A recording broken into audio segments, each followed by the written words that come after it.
Hi అందరికీ, నేను ఈరోజు నల్ల కారప్పొడి చూపించబోతున్నాను. చాలా బాగుంటుంది. ఇది ఇడ్లీలోకి కానీ దోశల్లోకి కానీ అండ్ అన్నంలో ఫస్ట్ ముద్దలో వేసుకుంటే చాలా మంచిది. పిల్లలకి ఎప్పుడైనా జ్వరం వచ్చినప్పుడు, పెద్దవాళ్ళకు కూడా నోరు బాగుండదు కదండి. ఇది చాలా బాగుంటుంది. ట్రై చేయండి.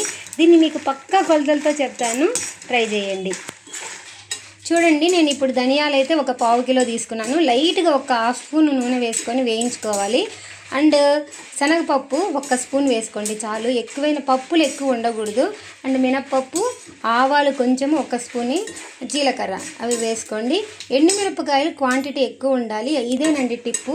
నల్ల కారానికి ఎండుమిరపకాయలు అనేది నల్లగా వేగాలి. అది చూడండి, అప్పుడు మీకు నల్ల కారం ఏర్పడుతుంది. చూడండి, ఇది ఇలా వేయించుకోవాలి. నేనైతే ఎండుమిరపకాయలు ఒక 20 వరకు తీసుకున్నాను.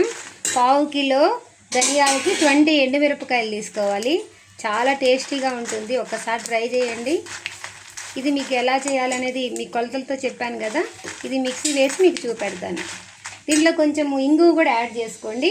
అండ్ లిటిల్ బిట్ మీకు చింతపండు కావాలి అనుకుంటే యాడ్ చేసుకోండి. నేనైతే చింతపండు వేసుకుంటున్నాను.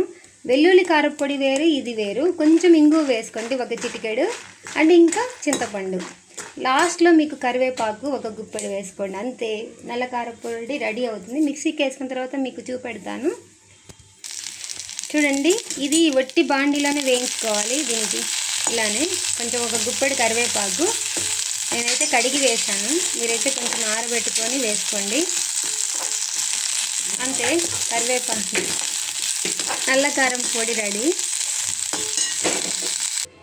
చూడండి ఎంత కలర్ఫుల్గా ఉందో వేయించిన తర్వాత. దీన్ని నేను మిక్సీకి వేసుకున్నాను. దీంట్లో నేనైతే కల్లుప్పు వాడతాను ఎక్కువ. మా మెత్తటి సాల్ట్ కంటే కూడా కల్లుప్పు చాలా మంచిదండి. చూడండి ఎంత, దీంట్లో కొంచెం వేసుకోవాలి కల్లుప్పు. చూడండి ఎంత కలర్ఫుల్గా ఉందో. మిరపకాయలు, కరివేపాకు అంతా. ఇది అన్నంలో వేసుకొని తింటే వేడివేడి. మా అత్తయ్య గారు చాలా బాగా చేస్తారండి. చూడండి, ఉప్పు వేసుకున్నాను. ఇప్పుడు మిక్సీకి వేసుకొని మీకు చూపెడతాను. చూడండి ఎంత కలర్ఫుల్గా ఉందో. ఇలా ట్రై చేయండి, మీకు చాలా బాగుంటుంది. చూడండి ఎంత కలర్ఫుల్గా ఉందో. Okay, bye.